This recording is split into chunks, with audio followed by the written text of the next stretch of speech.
So there's a bunch of strikes going on right now. Solidarity with all the workers. You have the St. Vincent nurses on strike, 232 days they've been on it. Warrior Met workers on strike, 208 days. Kellogg's workers, 21 days. John Deere workers, 12 days. Solidarity with all these workers.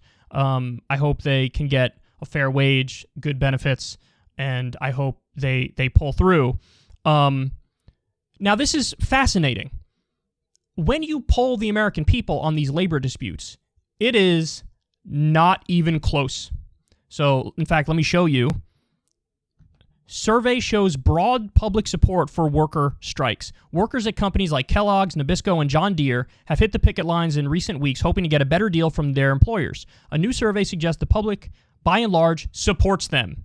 The AFL-CIO Labor Federation commissioned the progressive pollster Data for Progress to take the public's temperature on the strikes that have made headlines this summer and fall. The online survey of nearly 1,300 likely voters asked if they approve or disapprove of employees going on strike in support of better wages, benefits, and working conditions. By the way, that's a totally fair way to ask the question. I don't think that's a biased way of asking the question. 74% of respondents either strongly approved or somewhat approved of the strikes, while just 20% strongly disapproved or somewhat disapproved of them. 6% did not have an opinion. Not surprisingly, the backing of strikers was strongest among Democrats, 87% of whom approved of the walkouts, but support was still robust among independents and even Republicans, with 72% and 60% approval, respectively. Even 60% of average Joe and Jane Republicans are like, I support the workers. Wow. Wow. What does that show you? Again, guys, politics is not rocket science.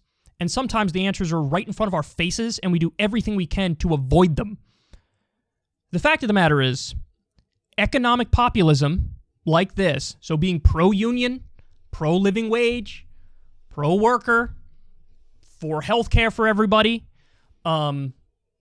these ideas against outsourcing, these ideas are bipartisan among the public.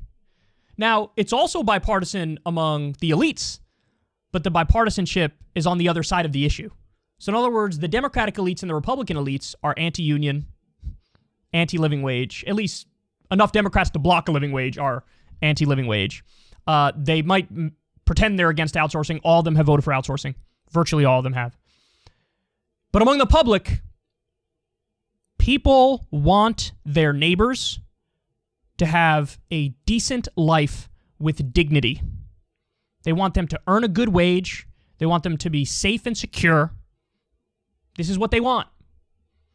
And I can't help but take away strong conclusions on politics from this as well. So in other words, not just policy. If you watch this show, you know what the correct policy is. You know the union is correct. You know people should have a fair wage and good benefits. But also the takeaway from this is, here's your answer, Democrats. Here's your answer. A fact I gave earlier in the show that I'm going to continue to give is this. In 1938, after FDR had already been in office for a while, Democrats had control of 80% of the House of Representatives and 80% of the Senate. The Republicans were shellacked.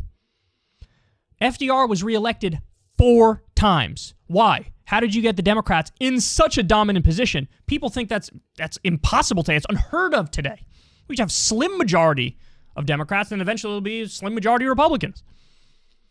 Because Americans got a little taste of social democracy, of policies that actually benefited regular working people materially, and they lost it, and they said, I want this all the time. And they voted in such a way. When you materially improve people's lives, they reward you at the polls. So, in other words, if you had a Democratic Party today fully embrace economic populism and actually do the policies in that direction, you could get to the same place. You could have 80% Democrats in the House and 80% Democrats in the Senate, and you can't have a president who's reelected 4 times because now we have term limits. Back then we didn't. But You can do that, but people in a very lazy, sloppy way believe, no, it's always going to be like roughly 50-50 in this country. You're always going to have, slim majorities for the Republicans or the Democrats. You're never going to have a dominant situation like this because partisanship is too high. Partisanship is very high. But you know what overrides partisanship? Material well-being.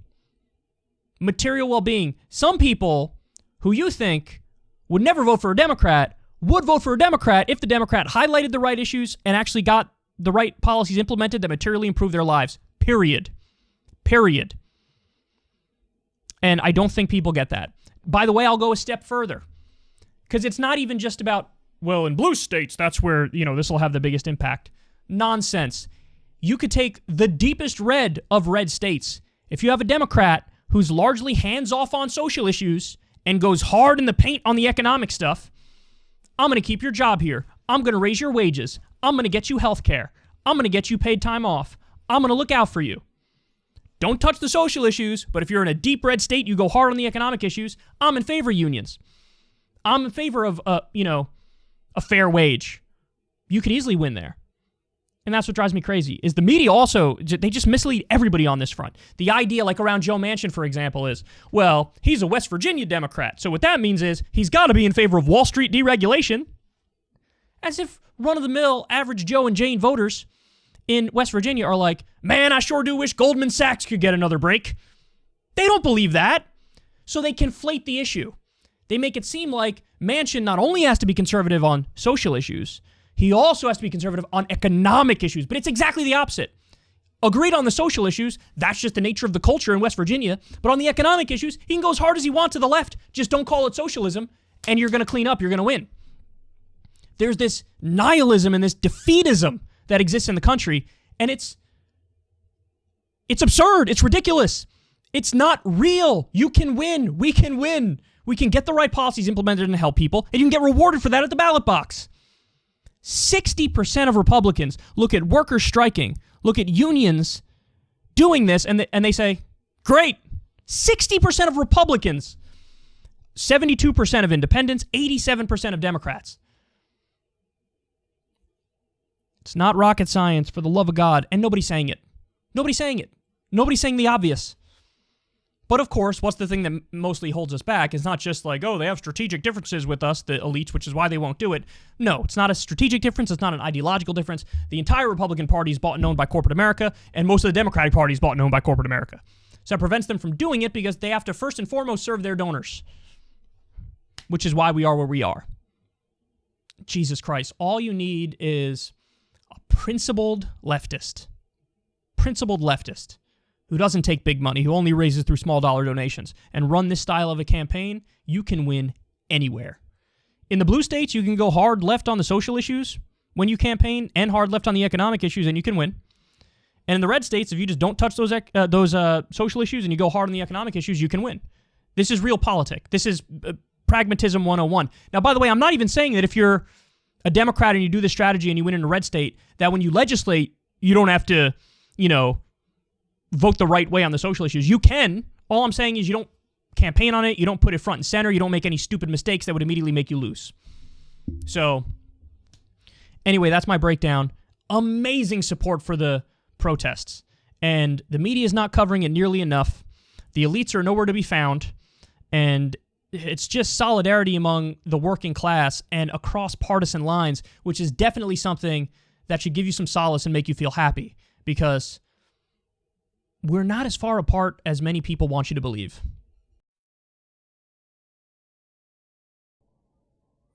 Ever since Adpocalypse, when YouTube defunded all independent news and politics overnight, we haven't trusted them. We know they can pull the rug out from underneath us at any time. If you enjoy this content, please consider tipping $1 or $2 per month on the Secular Talk Patreon. Link in the video description box below. Thanks for your support.